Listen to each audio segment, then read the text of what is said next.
ശരിക്കും നമ്മുടെ നാട്ടിൽ അത്ര വർഗീയതയുള്ള ആളുകളൊന്നുമല്ല.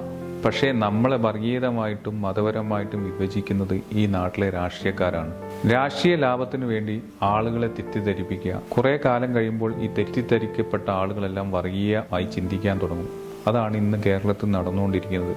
കഴിഞ്ഞ കുറേ വർഷങ്ങൾക്ക് മുമ്പ് വരെ നമ്മൾ ചർച്ച ചെയ്തിരുന്നത് ഈ നാട്ടിലെ വികസന പ്രവർത്തനങ്ങൾ, ഈ നാട്ടിലെ പോരായ്മകൾ, ഈ നാട്ടിൽ ഭാവിയിൽ എന്ത് വേണം എന്ന കാര്യങ്ങളായിരുന്നു. പക്ഷേ ഇന്ന് നമ്മൾ ചർച്ച ചെയ്യുന്നത് വർഗീയത മാത്രം, അല്ലെങ്കിൽ മതപരമായിട്ടുള്ള വേർതിരിവ് മാത്രം. അതിലൂടെ എങ്ങനെ നമുക്ക് ഭരണം നിലനിർത്താം എന്ന് മാത്രമാണ് മുഖ്യധാര രാഷ്ട്രീയ പാർട്ടികളുടെ ഇന്നത്തെ ചിന്ത. അതുകൊണ്ട് ആവുന്നത്ര സ്വാധീനമുള്ള ഏരിയയിൽ സ്വാധീനമുള്ള മതക്കാരെ രാഷ്ട്രീയക്കാർ അവർ സ്വാധീനിച്ചുകൊണ്ടേയിരിക്കും. കാരണം അവർക്ക് നേട്ടം ഭരണം മാത്രമാണ്. അതുകൊണ്ട് തന്നെ ഈ കൊച്ചു കേരളത്തിൽ ഇന്ന് ആർക്കും എന്തും പറയാം എന്ന അവസ്ഥയിലെത്തിയ കാര്യങ്ങൾ യാതൊരുവിധ ശിക്ഷാ നടപടിയും ഇന്ന് എടുക്കുന്നുമില്ല. അതുകൊണ്ട് തന്നെ എല്ലാ പാർട്ടികളും ഈ കാര്യത്തിൽ ഒന്നാണെന്ന് നമുക്ക് മനസ്സിലാക്കാം.